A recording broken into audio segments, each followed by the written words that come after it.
মৃত্যু অনেক বড় সম্পদ আল্লাহ কেউ কবরে নিয়ে যায়।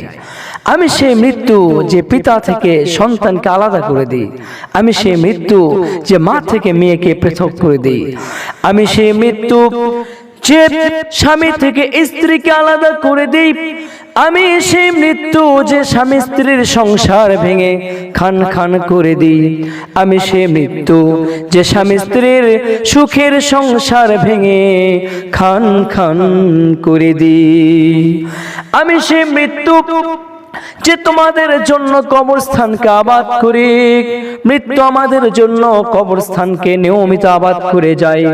মৃত্যু আরো ঘোষণা করতে থাকে, আমি সেই মৃত্যু যে নেককারদের জন্য ফুলের বাগান হয়ে যায়, আমি সেই মৃত্যু যে বদকারদের জন্য কঠিন সাপ বিচ্ছুর কসাইখানা হয়ে যায়। খবরদার খবরদার, এই মৃত্যু মানুষকে হুঁশিয়ার করতে থাকে, বলে যে তোমরা আমার মাঝে প্রস্তুতি নিয়ে এসো, প্রস্তুতি যদি না নিয়ে আসো তোমাদের এই কবরে বাঁচার কোনো রাস্তা থাকবে না। প্রিয় ভাই, যদি আমরা মৃত্যুর ভয়াবহ যন্ত্রণা, কবরের ভয়ঙ্কর আযাব থেকে যদি আমরা বাঁচতে চাই, অবশ্যই আমাদেরকে দুনিয়া থেকে প্রস্তুতি নিয়ে যেতে হবে। মৃত্যু মানুষের উদ্দেশ্যে এলান করতে থাকে, আমি সে মৃত্যু তোমাদের খুঁজিয়ে বেড়াই, তোমরা যতই নিরাপত্তা বেষ্টনীর মাঝে থাকো না কেন, আমি কিন্তু তোমাদের খুঁজিয়া বেড়াই। কোন সৃষ্টি আমার হাত থেকে বাঁচতে পারে নাই, আর কোনদিন কোন মাখলুকাত আমার হাত থেকে বাঁচতে পারবে না। তোমরা যদি গভীর সাগরের অতল তল দেশেও লুকিয়ে পড়ো, তোমরা যদি পাহাড়ের মধ্যেও হারিয়ে যাও, তোমরা যদি যতই তোমরা গোপন জায়গায় লুকিয়ে পড়ো না কেন বান্দারে, আমার মৃত্যুর হাত থেকে তোমরা কখনোই রক্ষা পাবে না। কারণ আল্লাহ পাক বলেছেন, কুল্লু নাফসিন যায়িকাতুল মাউত, প্রত্যেকটি প্রাণীকে মৃত্যুর স্বাদ গ্রহণ করতে হবে। কোন প্রাণী মৃত্যুর হাত থেকে কখনোই বাঁচতে পারবে না। ওয়া ইন্নামা তুওয়াফাউনা উজুরাকুম ইয়াওমাল কিয়ামাহ, আর তোমাদের প্রত্যেকটি মানুষের হিসাব নিকাশ আল্লাহ তাআলার কাছে দিতে হবে। তোমাদের আমলের প্রতিদান তোমাদেরকে যথাযথভাবে বুঝিয়ে দেওয়া হবে। আমার প্রিয় বন্ধুগণ, আল্লাহ পাক আমাদেরকে এই দুনিয়াতে পাঠিয়েছেন পরীক্ষা নেওয়ার জন্য। দুনিয়াতে মানুষকে হায়াত দান করেছেন আল্লাহ রাব্বুল আলামিন। মানুষকে দুনিয়াতে কেন প্রেরণ করেছেন?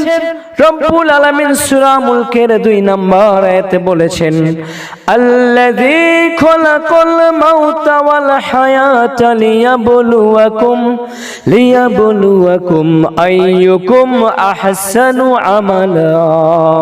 আল্লাহ রাব্বুল আলামিন বলেন, আমি তোমাদের জন্য আগে মৃত্যুকে নির্ধারণ করে দিয়েছি, এরপরে তোমাদের জন্য আমি হায়াত দান করেছি, জন্ম দিয়েছি, পিতা মাতার ওরসের মাধ্যমে দুনিয়াতে প্রেরণ করেছি।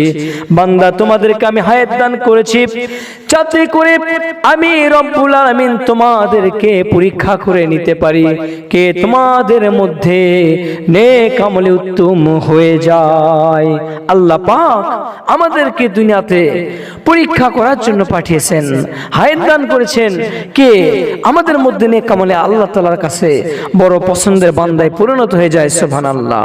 সম্মানিত মোহতারাম হাজিরিন, এই দুনিয়ার সমস্ত সম্পদ, সমস্ত টাকা পয়সা একদিন সব কিছু পড়ে থাকবে।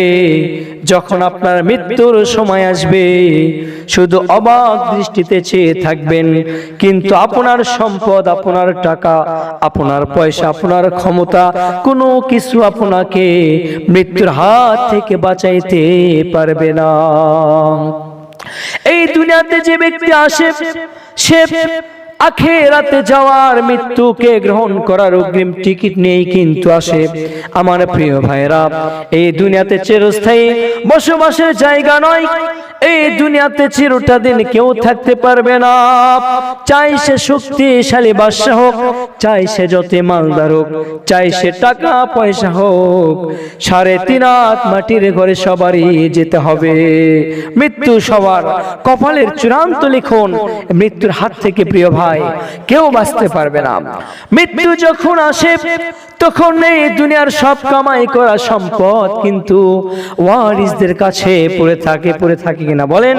আপনারা যখন মৃত্যু হয় দেখেন না, যখন কারো মৃত্যু হয় তার আত্মীয় স্বজন, তার ছেলে মেয়ে মানুষকে ডেকে তাকে দ্রুত কবরস্থ করার ব্যবস্থা করে, তার সব সম্পদ ওয়ারিসদের কাছে পড়ে থাকে। হাতে যদি একটা দামি আংটি রাখা হয় তাও সেটা খুলে নেওয়া হয়, গায়ের পরনের জামাটাও খুলে নেওয়া হয়। হযরত মালিক বিন দিনার রাহমাতুল্লাহ আলাইহি বলেছেন, আমি একটি কবরস্থান অতিক্রম করতেছিলাম, আমি কবরবাসীদের উদ্দেশ্যে আওয়াজ দিলাম, কোথায় সেই সম্মানিত ব্যক্তিরা, কোথায় সেই অর্থ সম্পদের দাম্ভিকতা ব্যক্তিরা, কোথায় সে মালদার লোকেরা, কোথায় সে শক্তিশালী বাদশারা যারা নিজেকে নিয়ে গর্ব করত, যারা নিজেদের শরীর, নিজেদের সুখ সম্পদ, নিজেদের আভিজাত্য, নিজেদের ক্ষমতা, নিজেদের দাম্ভিকতা নিয়ে যারা বড়াই করত, কোথায় সেই সম্মানিত ব্যক্তিরা, তারা আজ কোথায়? মালিক বিন দিনার রাহমাতুল্লাহ আলাইহি বলেছেন, একটু পরে কবর থেকে আওয়াজ আসলো, কানে আওয়াজ ভেসে আসতে লাগলো যে কেউ নাই, কেউ নাই, কেউ নাই, কেউ নাই, সব কিছু ধ্বংস হয়েছে, খবর নেওয়ার মতো কেউ বাকি নাই, কেউ নাই, খবর নেওয়ার মতো কোনো আত্মীয় স্বজন নাই যে তাদের জন্য একটু খবর নেবে।